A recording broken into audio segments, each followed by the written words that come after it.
Okay, a box opening for the month of March. Now, this is the first part of my March box opening. I've been purchasing low-cost items and adding it to my stack so that I could get free shipping. There was supposed to be just one big box. 2 of the items in my stack got delayed, so I went ahead and just shipped what I had, and it's here now. So, we're gonna open it up, and there's several things in here, so I'm very excited. So, we'll pop the box, and we'll talk about what's inside. Forgive the ding ding.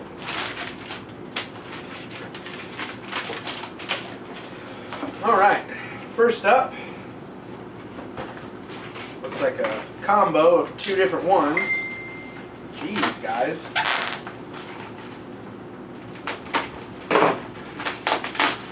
All right, we've got the Shadow Fisher upgrade kits for Masterpiece Ratchet and Masterpiece Ironhide, respectively. These upgrades go to get rid of the hip skirts and add the truck panels on the side and remove the goofy panels that ruin the silhouette. So we'll go ahead and take a look at these real fast. Sets for Ratchet and Ironhide. I was thinking about doing like a video tutorial on how to put all this together, but it's stupid simple. All you got to do, there's 3 screws in the waist. You take the whole waist apart, the figure comes in 2. Once it's in halves, then you just kind of take a couple screws out and put these doors on the side here, and then replace the butt wheels with this new assembly. So it's really, really easy, and like the video would not even be 10 minutes long, and it would just be like, unscrew here, unscrew here. So we're not going to do that. But my thoughts on the kit are insane. Like, it completely changes the look of these 2 figures and makes them look super, super cartoon accurate. And I really love it. So my Ratchet is official, and it looks great. My Ironhide is a knockoff, and you know, a little upset about that, but he's a good quality knockoff. I'll say that. It's really hard to tell, but it works with him really well. Like, the colors integrate. Like, you really can't tell that the kit's made for the official Ironhide. So I guess it's just a testament. So one of these days I'd hope to replace him with an official, but for now the kit works just as good on him, and yeah, he looks darn good. So I would recommend, it's like 20 bucks for each of these kits, so it's $40 to replace both of them, and I really like it. It does a whole lot visually if you like this mold. They fit in a whole lot better now with the rest of my Masterpiece collection. It's just super dope. So there they are with the upgrade kits. Transformation is a little bit more fiddly going to vehicle mode, just because you're dealing with this big block of plastic up here. But other than that, I mean, the robot mode, I can't complain. The robot modes are fantastic, and I absolutely love it. So I would recommend those Shadow Fisher upgrade kits to just about anybody who has a Ratchet or an Ironhide. They are, I mean, it's a super easy fix. It maybe took me about, oh no! Ratchet's down.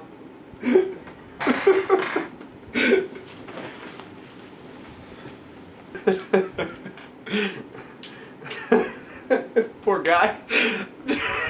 Give him an upgrade, throw him off a table. No, the upgrade is really easy to do. It maybe took me about 20 minutes to do it on both Ratchet and Ironhide. Like, it happens that fast. So it comes with a screwdriver. If you know how to turn a screw, you can do this kit. It's really, really easy. So I would recommend it. It's super great. It's pretty cheap as far as upgrades go, and I would recommend it, you know, to anybody. So yeah, Shadow Fisher upgrade kit. Sorry I threw you. Next up, we have Studio Series Deluxe Class Barricade. As you know, I'm a big Mustang fan. This is an officially licensed Ford product. It's a weakness of mine. So he looks great. I'm excited to have yet another Barricade in my collection in scale with my other Studio Series figures. Very excited. Let's take a look at him. Studio Series Barricade.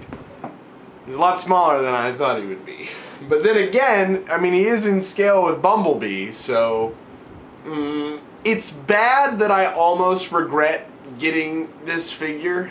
Like, don't get me wrong, the character's neat, and I think it's good that I've got him to stand with the rest of my movie 1 Decepticons, but you know everything people hated about the Studio Series Bumblebee? He's super fiddly. Getting him into vehicle mode is kind of ridiculous because, like, there's only a certain way everything tabs together, and there's not like an easy way to do it. You're basically just squeezing it, hoping that it'll go together. Robot mode looks great. Getting him into poses is a little weird with the way his knees are, but once you got him in a pose, I mean, he holds it well and he looks good doing it. You know, so like,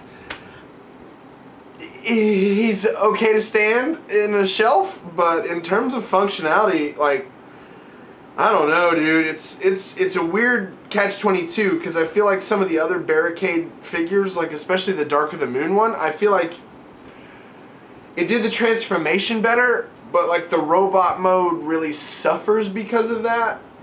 So this one's got a good robot mode and a good vehicle mode. The car looks fantastic, but to get to those modes is a pain. So I guess Barricade's just one of those really difficult to do movie designs.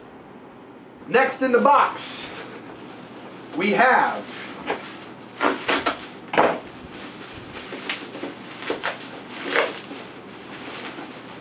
Studio Series Voyager class Bonecrusher, the last Decepticon I need to make the whole first movie cast complete, which is where I am stopping with Studio Series. All I want is the first movie Decepticons, and I'm good. So no more Studio Series after this. Very excited. I used to have the deluxe Bonecrusher, so I'm super stoked to see how this guy turns out. Let's take a look at him real quick. Studio Series Bonecrusher looks real good. He's definitely better than Barricade. He reminds me a lot of the Voyager Brawl from Studio Series. There's a lot going on here. His transformation is super cool. The first time I did it, I didn't quite get it right, but then, you know, it's very intuitive. You can tell where everything's supposed to go. Unlike Barricade, this guy kind of fits together in vehicle mode, which is super nice. The vehicle is really neat. He's really poseable. He's got these cool ankle tilts.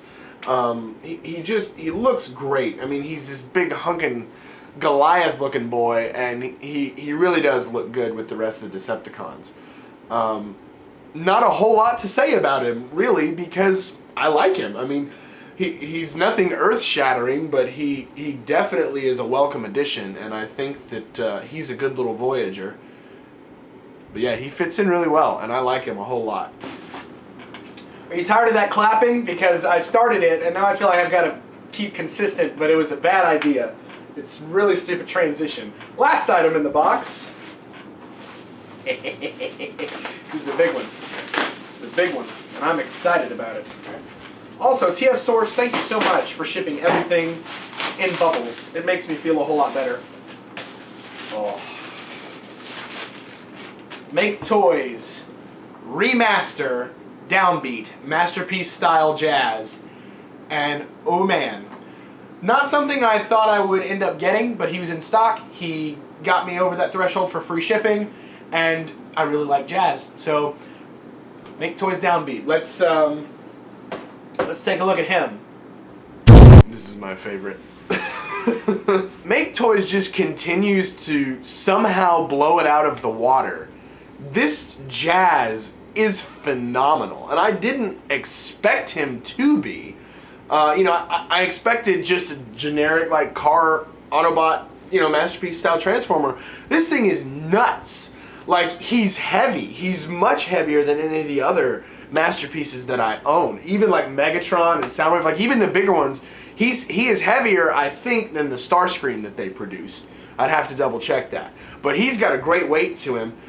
He's really poseable. My only nitpick is that his ratchets and his hips are like, you can either have his legs like smashed together, or in this pretty wide A stance. And I mean, it's nothing drastic, but I would like to have him standing a little bit more casually. Other than that, I mean, his posability is fantastic. He's got all sorts of joints. He's got a waist joint. I mean, dude is just loaded with articulation. He looks fantastic. He fits in with the rest of my Masterpiece figures. I got a nice Autobot symbol from Repro Labels to put on there. I mean, it belongs. It fits right on there, and it looks great. Transformation is super cool. It's very Make Toys. So now that I've experienced their Starscream, you know, there are certain gimmicks that happen in a Make Toys transformation that like are recognizable. Like, oh my gosh, that's some guy at Make Toys figured this trick out and he's putting it in all their figures. So there's a couple little areas where that happens. You're like, oh, cool, okay, that, you know, like that feels like a Make Toys transformation, which is neat when figures have a characterized transformation like that. One of the coolest things about this Jazz is the way all these panels on his leg fold up. So when you collapse this leg, it's kind of like Combiner Wars, but it happens like, instead of clamshelling up like that, it kind of swings up and in. And when you do that, this window is like on an automorph almost, and it swings around to the proper position. So obviously, be careful with that, because if you snap that off, it's going to suck for you. But if you know what you're doing, the transformation is super neat and super intuitive. And I just really, really like this figure. And, you know, you can tell it's made by fans, because the transformation is designed to allow you to deploy the door wings if you want them, because the Jazz toy had door wings, but the animation model didn't. So the transformation is designed to let you choose if you want door wings or not. I mean, it's just so good. He's fantastic. I really, really like him. The only thing that sticks out to me, and it sticks out a little bit like a sore thumb, and I'm not sure why, but the chrome on his visor definitely looks a little out of place. I would have appreciated it if it matched the paint down here. But I mean, the chrome, what, you know, it's kind of whatever. Like, he definitely stands out. It looks like he's got a reflective visor.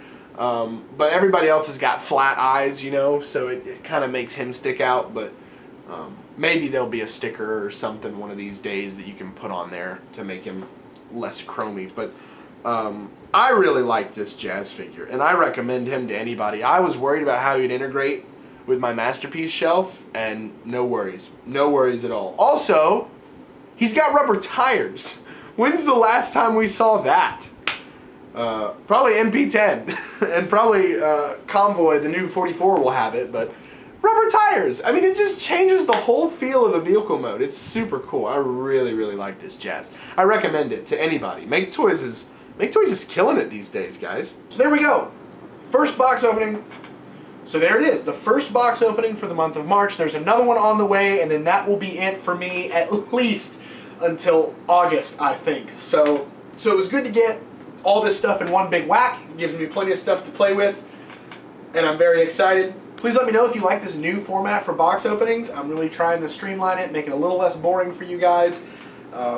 So hopefully you like the format. And if not, don't be afraid to let me know. I can take it. So yeah, needless to say, I've got a lot to entertain myself with. So I'm going to go ahead and get off here. Thanks for watching. We'll talk to you later.